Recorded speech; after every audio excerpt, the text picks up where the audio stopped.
Au nom du Père et du Fils et du Saint-Esprit, Amen. Grande joie d'être là avec toi en ce jeudi 5 octobre. Chaque jeudi, c'est toujours une journée d'unité, d'adoration, d'Eucharistie, de prière pour l'évocation, pour notre pape, les évêques, les prêtres. D'accord? N'oublions pas. Et la première lecture d'aujourd'hui, c'est Néhémie chapitre 8, à partir du verset 1. Or, quand arriva le 7e mois, les Israélites étant ainsi dans leur ville, tout le peuple se rassembla comme un seul homme sur la place située devant la porte des eaux, et dirent au scribe Esdras d'apporter les livres de la loi et Moïse la loi de Moïse, que le Seigneur avait prescrite à Israël. Alors le prêtre Esdras apporta la loi devant l'assemblée, qui se composait d'hommes, de femmes et de tous ceux qui avaient l'âge de raison. C'était le premier jour du 7e mois, sur la place située devant la porte des eaux, et lut dans le livre, depuis l'aube jusqu'à midi, en présence des hommes, des femmes et de ceux qui avaient l'âge de raison, tout le peuple tendait l'oreille au livre de la loi. Les scribes Esdras se tenaient sur une estrade de bois construite pour la circonstance. Esdras ouvrit le livre au regard de tout le peuple, car il dominait tout le peuple, et quand il l'ouvrit, tout le peuple s'est mis debout. Alors Esdras bénit le Seigneur, le grand Dieu. Tout le peuple, main levée, répondit Amen, Amen. Puis ils s'inclinèrent et se prosternèrent devant le Seigneur, les visages contre terre. Et après,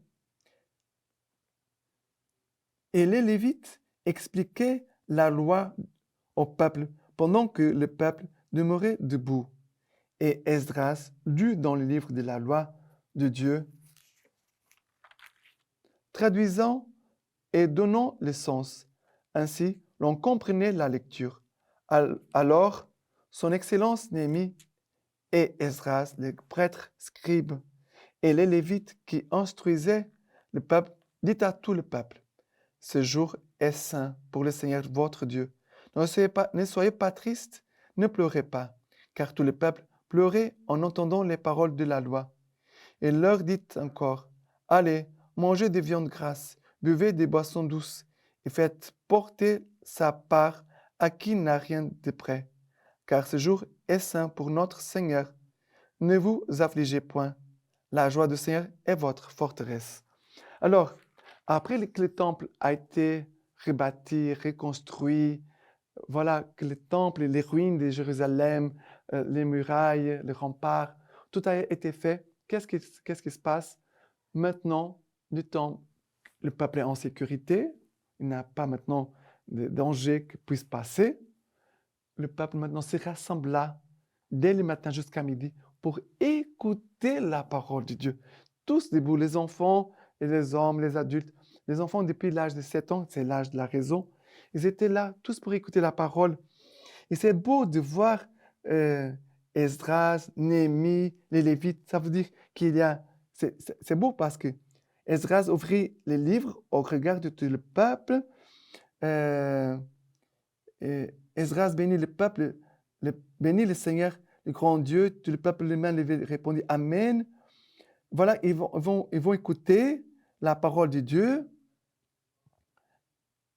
Le prêtre Esdras apporte le livre de la loi.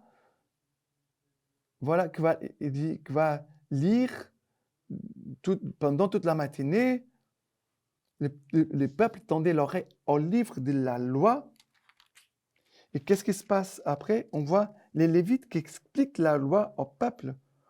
Les Lévites expliquaient la loi au peuple pendant que le peuple demeurait debout. Esdras lut dans le livre de la loi de Dieu, traduisant et donnant le sens. Ainsi, on comprenait la lecture. C'est beau de voir ici ce travail de communion entre Néhémie, Esdras et aussi les Lévites. Les Lévites, qui là, les trois, étaient unis pour instruire, les trois étaient en communion, ils aidaient la parole, ils aidaient la parole de Dieu à être comprise par le peuple. Que le peuple puisse comprendre, puisse accueillir la parole de Dieu. Ainsi, l'on comprenait la lecture. Il y a un qui traduisait, un autre qui donnait les sens, un autre qui expliquait.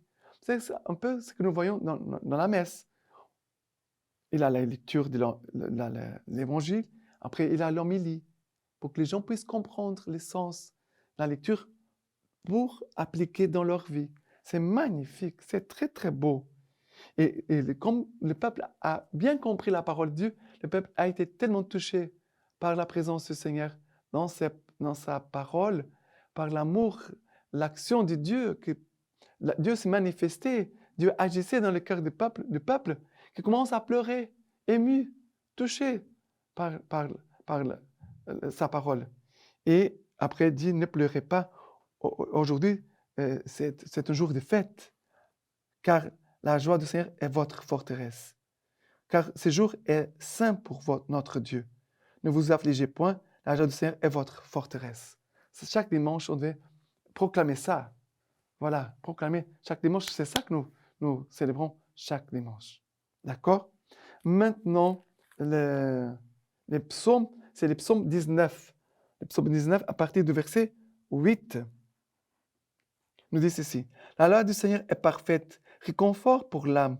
Les témoignages du Seigneur est véridique, sagesse du simple.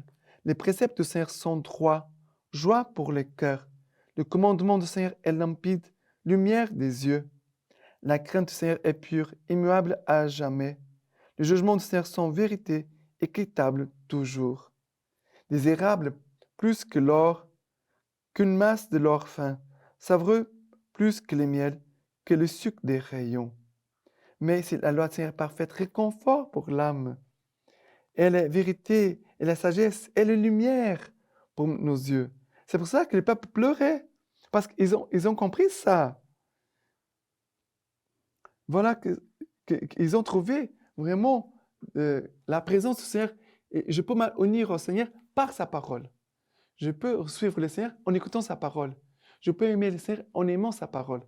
Voilà ce que le Seigneur attend de nous. Mais le Seigneur veut être pour nous réconfort pour notre âme. Le Seigneur veut être pour toi aujourd'hui réconfort pour ton âme. D'accord?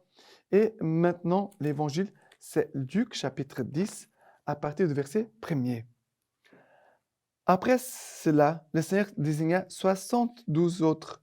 Il les envoya deux par deux en avant de lui dans toute ville et tout endroit où lui-même devait aller. Il leur disait, la moisson est abondante, mais les ouvriers sont peu nombreux. Priez donc le maître de la moisson d'envoyer des ouvriers à sa moisson. Allez, voici que je vous envoie comme des agneaux au milieu des loups. N'emportez pas de bourses, pas de besaces, pas de sandales, et ne saluez personne en chemin. En quelque maison que vous entriez, dites d'abord, paix à cette maison. Et s'il y a là un fils de paix, votre paix ira se reposer sur lui. Sinon, elle vous reviendra. Demeurez dans cette maison-là, mangeant et buvant ce qu'il y aura chez eux, car l'ouvrier mérite son salaire. Ne passez pas de maison en maison, et en toute ville où vous entrez, et où l'on vous accueille, mangez ce qu'on vous sert. Guérissez les malades et dites aux gens, le royaume de Dieu est tout proche de vous. Mais en quelque ville que vous entriez, si l'on ne vous accueille pas, sortez sur ces places et dites, même la poussière de votre ville qui s'est coulée à nos pieds, nous l'essuyons pour vous la laisser. Pourtant, sachez-le, le royaume de Dieu est tout proche. Je vous dis que pour Sodome, en ce jour-là, il y aura moins de rigueur que pour cette ville-là. Alors, Jésus envoie deux par deux. Ça veut dire dans la communion. Quand on va deux par deux, on doit travailler en communion. On ne peut pas être en dispute, en bagarre. Non. Jésus envoie deux par deux exprès pour que les disciples puissent apprendre à s'aimer, à parler, à être en communion, vraiment à être unis. Et de cette communion, de cette unité, jaillit une force pour la mission. La présence du Seigneur au milieu de nous, car le Seigneur est amour. Où est l'amour, et Dieu est là. Alors, et comme ça, ils partent dans une mission d'amour. Ils doivent faire des efforts pour s'aimer pendant ces voyages, pendant cette mission. Ils doivent faire beaucoup d'efforts, les deux disciples. Et en s'aimant, ils seront capables après d'annoncer cet amour aux gens qui peut-être sont dans des disputes, dans les difficultés, qui ont du mal à se pardonner. Voilà, ils vont communiquer cet amour, cette parole. C'est une parole de salut qui va venir pour sauver ceux qui ont du mal à pardonner, qui vont guérir ceux qui sont malades, qui va donner la vie, qui va mettre debout ceux qui sont découragés. Voilà que la mission part de la communion et la mission part de la parole qui est là entre nous. Parce que les disciples n'avaient pas un livre disant, voilà, vous avez l'évangile avec vous, vous pouvez parler, voilà, ce passage. Ils n'avaient rien. Ce que les disciples avaient, c'était les paroles de Jésus qu'ils avaient gardées dans leur cœur. Quand ils allaient prier, ils pouvaient prier à partir des paroles que Jésus avait déjà enseignées. Voilà, c'est la parole qui les accompagne et c'est l'amour du Christ qui les accompagne. Et c'est cet amour et cette parole qui vont faire des miracles, d'annoncer la paix, guérir les malades, expulser les démons. En fait, ils vont là dans les maisons pour apporter la présence de Jésus dans les maisons, dans les familles. Et ils vont dire, ils ne vous accueillent pas, il faut s'accueillir les sandales comme témoignage en disant, voilà, même la poussière de vos villes, on ne la veut pas apporter avec nous. On ne veut pas le malheur des gens, mais on veut vraiment qu'ils puissent accueillir la bonne nouvelle. Car s'ils accueillent la bonne nouvelle, mais n'oubliez pas, cette bonne nouvelle est transmise à partir aussi la présence des deux disciples. Ça veut dire que plus la parole qui va être proclamée, elle doit partir de ce que les deux disciples vivent. Vous comprenez bien? Et on doit appliquer ça aussi dans nos familles, dans nos maisons, là où nous sommes. Parce que là où tu habites, c'est aussi le lieu de ta mission. Mais n'oublie pas aussi qu'il y a des gens qui peut-être ne connaissent pas encore très bien Jésus-Christ. La lecture patristique d'aujourd'hui de Saint Polycarpe nous dit ceci. Je suis convaincu, mes frères, que vous êtes très versés dans les Saintes Écritures et que vous n'en ignorez rien. Pour moi, je n'ai pas reçu ce don.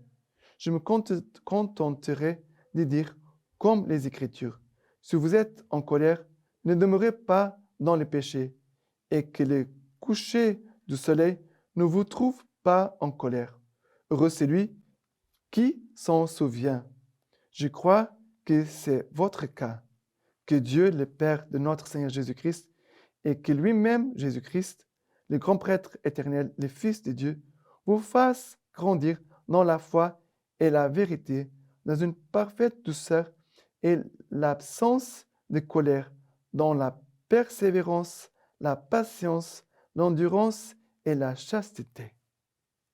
Maintenant, je vous laisse la bénédiction par les mains toutes pures de la Vierge Marie. Que Dieu Tout-Puissant vous bénisse et vous garde, le Père, le Fils et le Saint-Esprit. Amen.